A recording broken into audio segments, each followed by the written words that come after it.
at you from the great state of Louisiana, and you are probably watching this video. Some of you may be watching me for the very first time, and you've probably clicked on this video because of the catchy thumbnail, and you want to know what the hell you're talking about. What am I talking about? Well, today I'm going to let you make a choice. It's going to be a hypothetical. Recently, I did a video, sort of a pep talk video, kind of just my way of communicating with the hobby and letting everybody know it's not all bad news, right? There's some great things going on in the hobby. There's still tons of ways to have fun. There's even ways to still make money in the hobby as an investor. But today I'm going to let you guys make a choice. It's a hypothetical question, so I'll let the cat out of the bag. It's not an actual choice. This is a hypothetical. You know, and I'm going to use Cardladder to sort of substantiate the criteria so you guys can make a choice. Here's the choice. Your collection. It's worth X today. The choice is this. In 3 years, I'll let you set your collection to continue to be worth exactly X, meaning zero growth, zero loss, no profit, no losses. Every single card in your collection today will be worth exactly the same amount 36 months from now, 3 years from now. That's choice A. That's the red pill. The blue pill is you can let it ride, baby. You can let it ride and you can let the market go where it's gonna go. What would you choose? This is a video where I want to know what you guys would choose. Would you choose for your collection value to be exactly stagnant? And again, this is appealing primarily to investors, but to collectors as well, because everybody's got a little bit of both in us, despite the fact that some of us try to, shy away from being one or the other. I think most of us are probably some blend of collector and investor. Those are your choices, red pill or blue pill. Would you want your collection to be worth exactly the same 36 months from now if I gave you that option? Or would you choose to let it ride and let the market dictate whatever it will, based on the world economy, based on Biden, based on Trump, based on fill in the blank, based on the next possible pandemic, based on monkeypox, based on, NFTs, based on Top Shot, based on football, baseball, basketball, hockey, whatever the case may be. What would you choose? Would you put your money where your mouth is? Are you bullish on this hobby being in a better position financially 3 years from now? Or would you choose to keep it exactly stagnant? Let's check out Cardladder right now. I want to know in the comments what you think, but let's check out Cardladder. I've got the Cardladder indexes clicked. As you can see over here on the left-hand side, I clicked indexes right here. It shows you all the indexes. And yeah, the reason I posed this question is the damn page is all red, right? I mean, everything but Outlier, Hockey, and Pokemon, which are barely break even,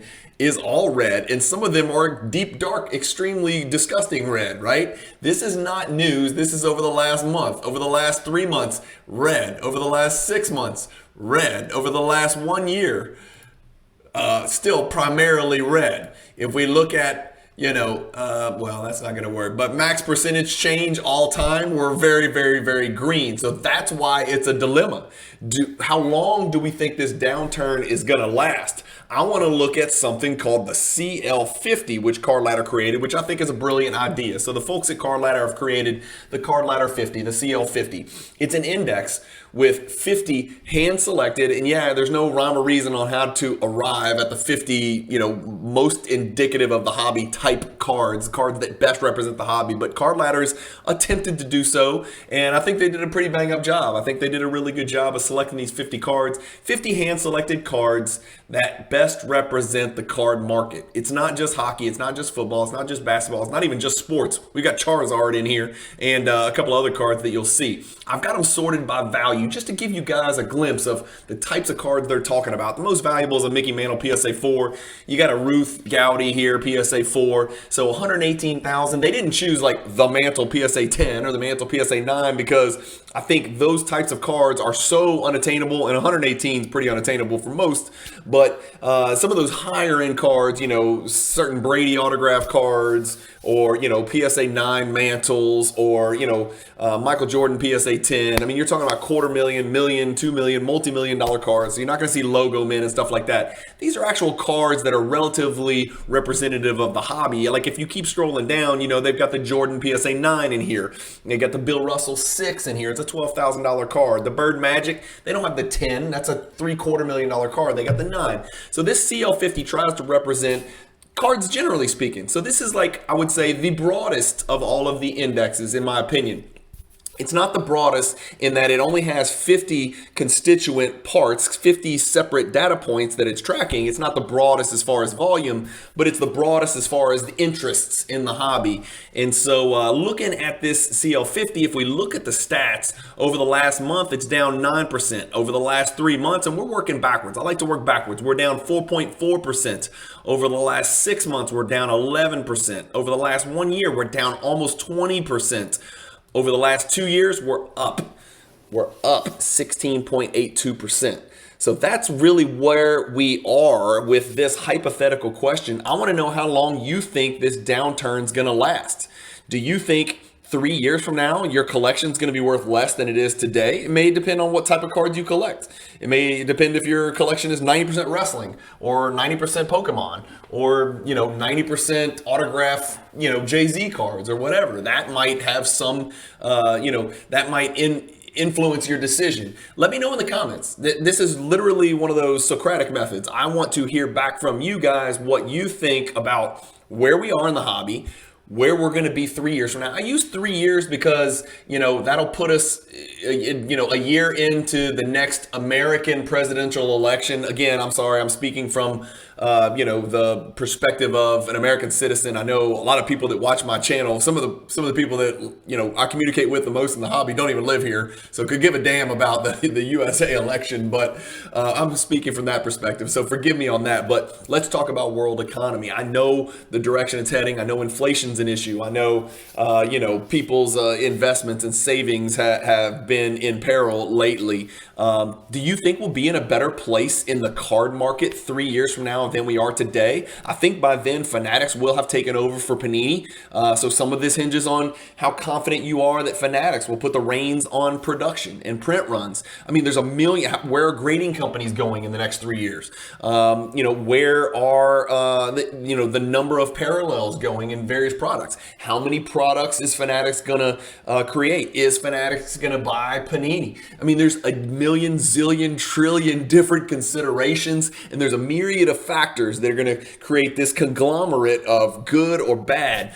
I'm allowing you to say, you know what? I'm going to put all this on hold. I'm going to break even with my collection over the next 36 months and just hold steady. Would you rather hold steady or would you rather ride it out and just see what happens?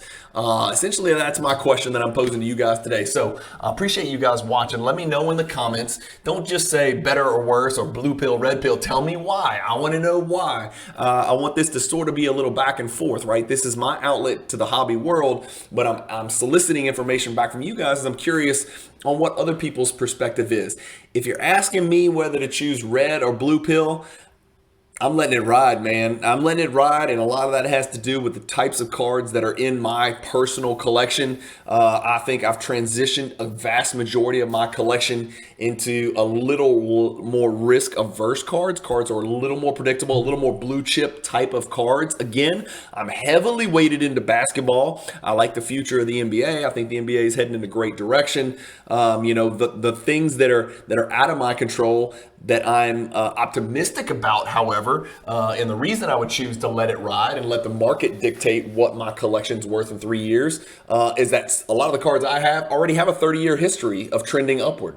And while recently, the types of cards that I collect, primarily Michael Jordan cards and LeBron cards, while they have trended downward, right, like most other cards, I have a tendency to look back and rely on the historical data that leads me to believe that those types of cards, short print Jordan cards from the 90s and parallels and, relatively scarce LeBron. I'm not talking about Topps Chrome LeBron, which I have a few of, but rare LeBrons, unique one-of-one type cards, although there's starting to be more and more of those. Those types of cards I think are going to fare very well. I do think that Fanatics' entry into the market, I hope that, and I'm optimistic that they will listen to the voice of the hobby and they will either and or both reduce the quantity of products in each particular sport that they release, therefore resulting in every product meaning a little bit more. Instead of 40 options for basketball products, maybe we do 20.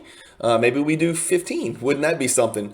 And I think they will also reduce the number of parallels so it's not such a barrier to entry in the hobby, and it's more digestible from the cursory or the beginner collector. If somebody wants to get into our hobby, I want fanatics to kind of listen and and make it more digestible and understandable, so it makes it easier for non-collectors, non-sports card investors, and non-sports card collectors to get into the hobby and do what we do and what we love so much.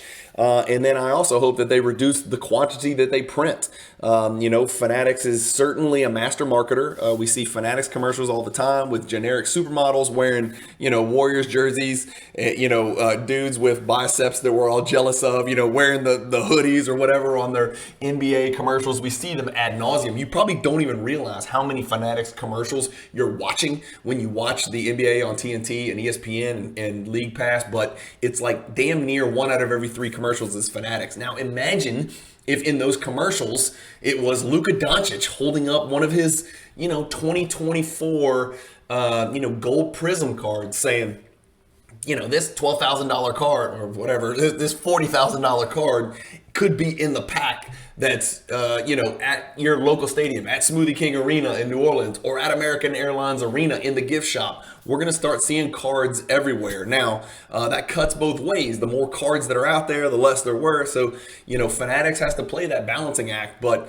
one thing we do know about Fanatics is they're master marketers, and I think it's going to reach a lot more of the mainstream citizens of the world, right? So I suspect we may not see a COVID type spike in demand in the sports card hobby, but I think we'll see a slow and steady growth in demand.